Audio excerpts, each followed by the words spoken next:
আমরা ঈদ করতে ফিরোজবের বাসায় চলে আসছি না? তারপর কিছু বলো। না কি বলবো, ঈদের দিন সারা তো ঘুমাই নেই, সকালবেলা ঈদ করতে মাদ্রাসায় চলে আসছি। মাদ্রাসা চলে আসছি, নামাজে যে লাইভে চলে এদিকে আয় তুই। এটা হচ্ছে আমার বড় আব্বা আব্দুল মামিন। বাসায় তো নামাজ দিতে চায় না ম্যানেজারে, দোকান খুলবে না ম্যানেজারে। হ্যাঁ এই এই বড়ই পাতারি খাইলে না অ্যালার্জি চলে যায় জীবন তরে। আমি তো খাইছি কদিন, পরে অ্যালার্জি গেছে আবার হইছে। ওই যে শটকা আছে বাসায়, শটকা লইও আমি এসে কই দিই মুনি খাই। শর্টকাটে ঘুঘু মারবি? হ্যাঁ আছে তো।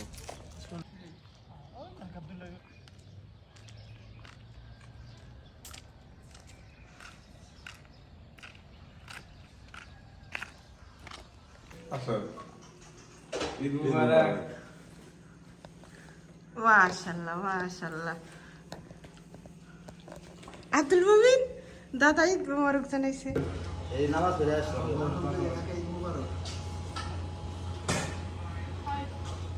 খাওয়া হয়েছে?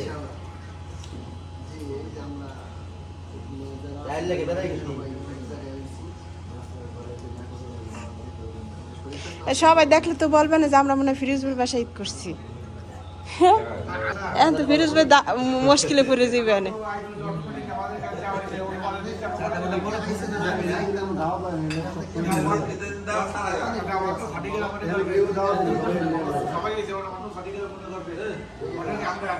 ইনশাআল্লাহ কাকা দোয়া করেন আমার জন্য।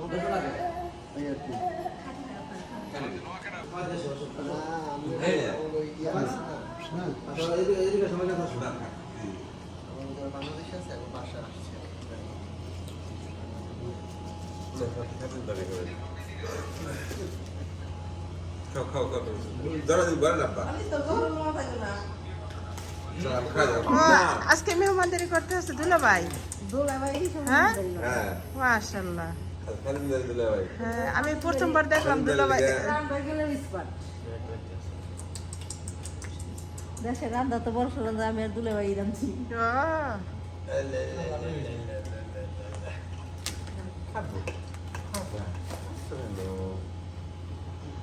বাবা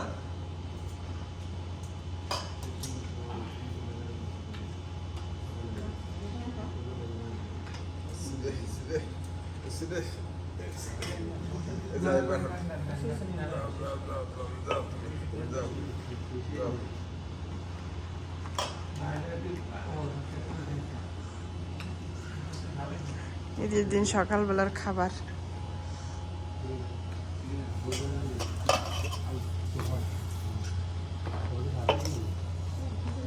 বন্ধু শোনা বাবা বলে বন্ধু সাহেব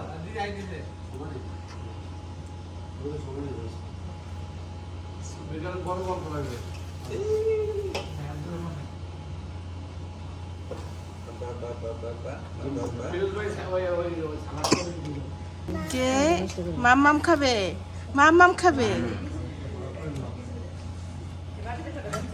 এই আসো, তো ফুকার কাছে দাদা এই আসো, এদিকে আসো, খাওয়াই দিয়ে এদিকে আসো। তোমরা একলগে বসো না কে? না আব্দুল মামিন খিচুড়ি খাবে। খাও খাও দুজনে খাও, দুজনে একসাথে খাও। খাও নষ্ট করো বাবারে। ও এখানে বসে, এখানে আমরা এদিকে আসো।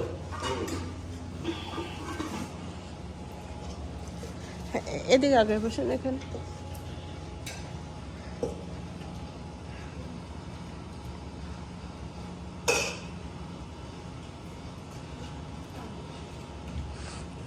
ফিরোজ ভাই বাংলাদেশে বসে এরকম সকালবেলা একজনের বাসাতে আর একজনের বাসা যাইতাম না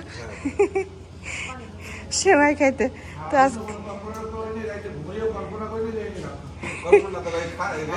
রেজে কাল্লাই যে